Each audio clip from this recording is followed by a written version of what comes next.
টানা 21 দিন শ্বশুর বাড়িতে কাটিয়ে যখন বাসায় আসি কত কত কাজ জমে থাকে। এর ফাঁকেও একটু সময় বের করলাম নিজেদের জন্য, হাজবেন্ডের জন্য মজা করে চিকেন ফ্রাই করে দিলাম। হ্যালো এভরিওয়ান, কেমন আছেন সবাই? আশা করছি সবাই অনেক বেশি ভালো আছেন। অনেকদিন পর বাসায় এসেছি, বাসায় কোনো বাজার ছিল না, তাই টুকিটাকি বাজার করার জন্য চলে গিয়েছিলাম মিনা বাজারে। সুপার শপে গেলে আমার সাথে সব সময় যে জিনিসটা হয়, আমি যেটা লিস্ট করে নিয়ে যাই সেটা কেনা বাদ দিয়ে যেগুলো লিস্টের বাইরে সেগুলোই দেখা শুরু করি, আর দেখলে যেগুলো পছন্দ হয় সেগুলো নিয়ে নিতে মন চায়। তো তখন দেখা যায় খরচটা বেড়ে যায়। এটা কি শুধু আমার সাথেই হয় কিনা অবশ্যই জানাবেন। তো আমি চিন্তা করছি নেক্সট সুপার শপে যাব না, বাহির থেকেই কিনবো, এটাই ভালো, অ্যাটলিস্ট খরচটা বেশি হবে না। তো যাই হোক, আইসক্রিম কিনলাম, টুকিটাকি কেনাকাটা সবকিছু কিনে কমপ্লিট করে বাসায়ও চলে এসেছি। এসে আমি আগে থেকে মুরগিটা ম্যারিনেশন করে ফ্রিজে রেখে গিয়েছিলাম যে এসে ফ্রাই করব। দেন এসে যেটা করলাম, একটা লেবুর টুকরা আর হচ্ছে ডিম দিয়ে এটাকে ভালো করে মাখিয়ে নিলাম।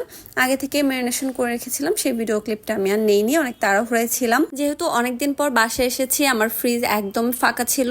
এই লাস্ট এক পোটলা আর কি মাংস ছিল, তো সেই প্যাকেটটা আর কি বের করে ভিজিয়ে আমি চিন্তা করলাম যে এটা একটু ফ্রাই করি। যেহেতু অনেকদিন পর বাসায় এসেছি, একটু স্পেশাল কিছু বানানো হবে, হাজবেন্ডকে একটু সারপ্রাইজও করা হবে আর পাশাপাশি খাওয়া হবে। তো তারপরে মাখিয়ে নেওয়া হয়ে গেলে আমি তেলটা দিয়ে দিলাম কড়াইতে। এখন এটাকে ভেজে নেবো। আমি যদিও এখানে একটা বোকামি করে ফেলেছি, সেটা হলো যে এইটা হচ্ছে না লেয়ার বা কক মুরগি যেটাকে বলে, শক্ত মুরগিটা।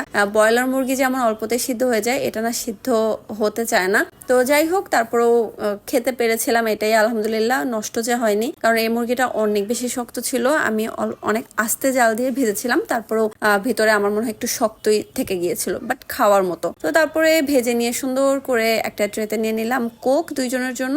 এখন হচ্ছে দুইজন বসে বসে এটা খাবো।